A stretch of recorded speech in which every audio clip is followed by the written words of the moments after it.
Hello students, my self Dinesh दिया और आज हम उड़ान क्लासेस के एजुकेशन चैनल पर केमिस्ट्री के कुछ इंपॉर्टेंट टॉपिक्स के बारे में बात करने वाले हैं। तो सबसे पहला टॉपिक है हमारा direction of dipole moment in pyrrole, thiophene and furan. So dipole moment के बारे में बात करते हैं, क्या होता है। ठीक है, देखते हैं। पायरोल, थायोफीन और फ्यूरेन, इन तीनों कंपाउंड के पहले स्ट्रक्चर्स बना लेते ताकि कोई प्रॉब्लम नहीं हो जाता। ये तो हो गया हमारा पायरोल, इसके पास लोन पेयर होगा नाइट्रोजन के पास। देन हम बनाते हैं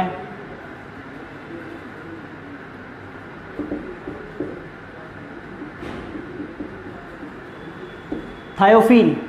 उसके बाद हमारे पास है फ्यूरेन। एक और चीज स्टूडेंट्स, ये तीनों के तीनों कंपाउंड हीट्रो एटॉमिक कंपाउंड्स है। क्या है? Hetero atomic compounds. अब हीट्रो एटॉमिक कंपाउंड्स क्या होते हैं? ऐसे कंपाउंड्स जिनके अंदर हाइड्रोजन और कार्बन के साथ दूसरे टाइप का एक अदर टाइप का एलिमेंट हो। जैसे कि यहाँ पे हम नाइट्रोजन देख सकते हैं, यहाँ सल्फर हो, यहाँ पे ऑक्सीजन हो। तीनों के पास लॉन पेयर है। ठीक है, और लॉन पेयर ही रेजोनेंस में पार्ट ले सकता है। लेकिन खास बात ये कि पायरोल के अंदर प्रोटोनेटेड हाइड्रोजन भी है हमारे पास। ठीक है, तो इनका नॉर्मली डायरेक्शन क्या रह सकता है डायपोल मोमेंट का? डायपोल मोमेंट के अकॉर्डिंग डायरेक्शन ऐसा रहेगा कि एरो जो होगा वो मोर इलेक्ट्रो पॉजिटिव एलिमेंट से लेकर मोर इलेक्ट्रो नेगेटिव एलिमेंट की तरफ रहेगा। सो कार्बन और सल्फर में मोर इलेक्ट्रो नेगेटिव एलिमेंट के अकॉर्डिंग सल्फर की तरफ रहेगा एरो का साइन, यहाँ पे ऑक्सीजन की तरफ। लेकिन पायरोल के अंदर आप कहोगे कि ये ऐसा होना चाहिए, लेकिन यहाँ पे आंसर ये नहीं होगा। आंसर क्या होगा वो अपन चेक करेंगे। इसका रीजन है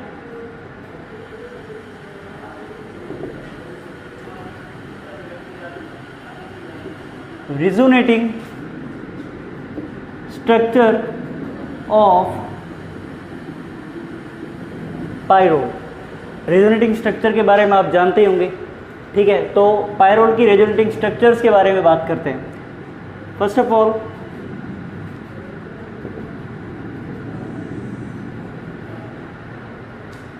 पायरोल के अंदर जो नाइट्रोजन पे लॉन पेयर है वो रेजोनेंस में पार्ट लेगा। ठीक है, तो रेजोनेटिंग स्ट्रक्चर्स क्या होंगी? देखो, जैसे ही इस लॉन पेयर ने यहाँ अटैक किया, और आपको पता है एक बॉन्ड को फॉर्मेट करने के लिए एक 2 इलेक्ट्रॉन्स का आवश्यकता होती है। ठीक है, तो आगे ये क्या करेगा? इस प्रकार से ये बॉन्ड ब्रेक होगा। सो नेक्स्ट रेजोनेटिंग स्ट्रक्चर क्या होगा देखते हैं। यहाँ पे नेगेटिव चार्ज और यहाँ पे एक बॉन्ड का फॉर्मेशन होगा, और ये बॉन्ड पहले से था। ठीक है, अब हम आगे बढ़ते हैं। और एक और चीज़, इन दोनों रेजोनेटिंग स्ट्रक्चर्स की एनर्जी सेम है ना, आयन सेम है इनके अंदर। ठीक है, इक्वल अमाउंट में। ऐसा नहीं कि दोनों का अलग होगा, नहीं तो वो स्ट्रक्चर रॉन्ग हो जाएंगे दोनों। और इस पर पॉजिटिव चार्ज आएगा, क्योंकि यहाँ पे दोनों इलेक्ट्रॉन शिफ्ट हुए हैं तो पॉजिटिव चार्ज आएगा। ठीक है, आगे इलेक्ट्रॉन यहाँ शिफ्ट होंगे और ये बॉन्ड ब्रेक होगा।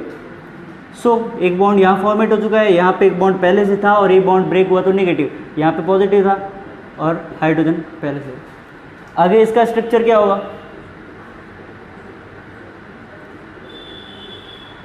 यहाँ पे पहले से पॉजिटिव चार्ज था, ये बॉन्ड पहले से था, ये भी था, लेकिन ये बॉन्ड, ये नेगेटिव चार्ज इस बॉन्ड पे अटैक करेगा और ये बॉन्ड यहाँ से रिलीज हो जाएगा वापस। इस प्रकार से बोल सकते हैं। जैसे ये बॉन्ड यहाँ से ब्रेक हुआ तो इस पे आएगा नेगेटिव चार्ज, यहाँ पे एक बॉन्ड का फॉर्मेशन होगा, उसी प्रकार से ये आगे अटैक करेगा और ये बॉन्ड ब्रेक हो जाएगा।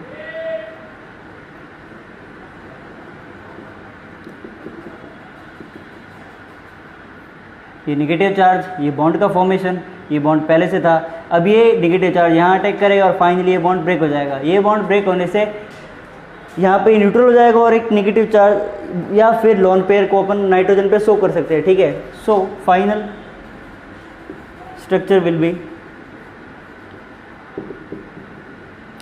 यहाँ पे एक बॉन्ड था डबल बॉन्ड और यहाँ पे भी डबल बॉन्ड है और यहाँ पे लॉन पेयर आ जाएंगे। ठीक है, और देखो अब ये स्ट्रक्चर और ये स्टार्टिंग वाला स्ट्रक्चर सेम था।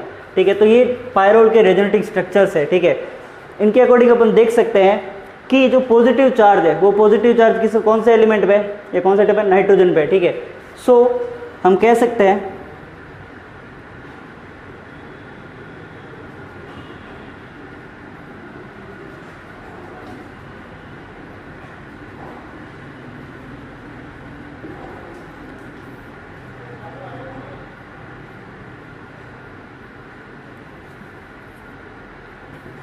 in the resonating structures of pyrrole,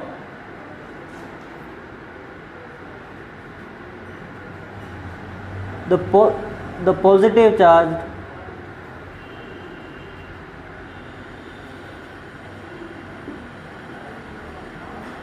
shifted on nitrogen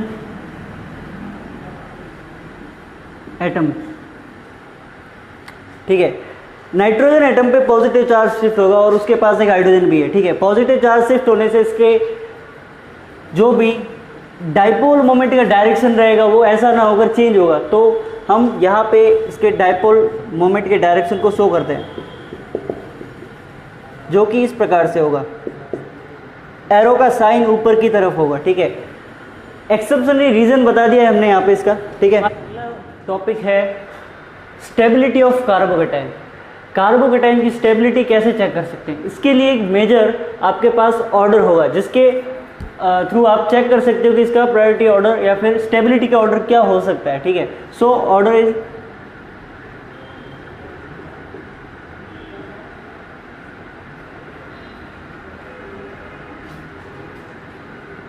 is greater than hyper conjugation effect. ठीक है, उसके बाद फाइनली इंडक्टिव इफेक्ट। ठीक है, resonance effect, hyper conjugation effect और इंडक्टिव इफेक्ट। ठीक है, तो इसके बेसिस पे एक क्वेश्चन लेता है तभी हम समझ पाएंगे कि कार्बोकेटाइन का स्टेबिलिटी का ऑर्डर क्या होगा एक्चुअल में। ठीक है, हम देखते हैं इंडक्टिव इफेक्ट। ये दो टाइप के हो सकते हैं, क्या होंगे बताओ, प्लस आई एंड माइनस आई। ठीक है, ये इलेक्ट्रॉन डोनेटिंग ग्रुप्स होते हैं और ये इलेक्ट्रॉन विड्रोइंग ग्रुप होते हैं। ठीक है, आगे देखते हैं, नॉर्मली अल्काइल ग्रुप्स इनके अंदर आते हैं। ठीक है, तो एक एग्जांपल से बात करते हैं। एग्जांपल क्या होगा इसका, एग्जांपल के तौर पे हम लेते हैं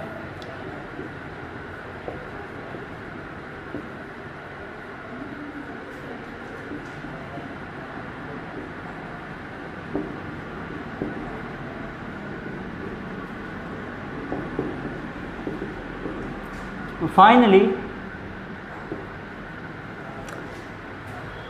ये आपके पास इसका नेम क्या हो सकता है, tertiary butyl carbocation.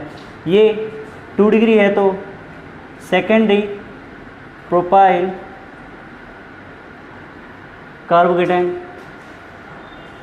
1 degree ethyl carbocation और फाइनली इसको सुपर 1 डिग्री कह सकते हैं। ठीक है, मिथाइल ग्रुप है ओनली, मिथाइल कार्बोकेटाइन।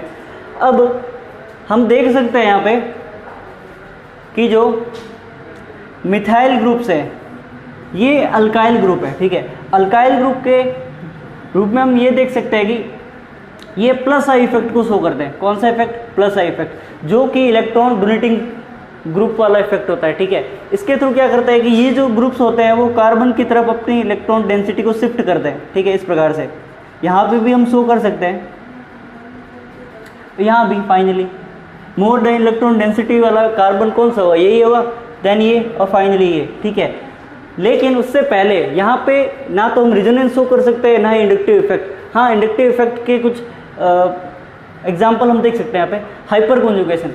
ठीक है, हाइपर कॉन्जुगेशन कैसे कि जो पॉजिटिवली कार्बन होगा, ठीक है ना, जिस कार्बन पे पॉजिटिव चार्ज होगा उससे जुड़े हुए या फिर उससे अटैच्ड जितने भी कार्बन होंगे वो तुम्हारे कौन से होंगे, कार्बन अल्फा कार्बन होंगे। ठीक है, अल्फा कार्बन उससे, और इस कार्बन से जुड़ा हुआ हाइड्रोजन होगा वो अल्फा हाइड्रोजन रहेगा।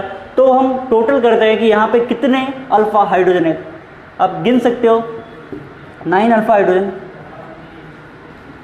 यहाँ पे 6 अल्फा हाइड्रोजन, यहाँ पे 3 अल्फा हाइड्रोजन, यहाँ पे 0 अल्फा हाइड्रोजन। तो स्टेबिलिटी के बेसिस पर हम ये बता सकते हैं इस ऑर्डर के थ्रू कि जो मोर अल्फा हाइड्रोजन वाला कंपाउंड होगा या फिर कार्बोकेटाइन होगा वो मोर स्टेबल होगा। ठीक है, so order will be this. ठीक है, तो मोर स्टेबल जिसके पास 9 अल्फा हाइड्रोजन है, फिर 6 देन 3 एंड सबसे कम जो होगा वो 0 अल्फा हाइड्रोजन वाला कंपाउंड होगा। ठीक है, तो ये रहेगा बेसिकली इसकी ऑर्डर रहेगा स्टेबिलिटी का,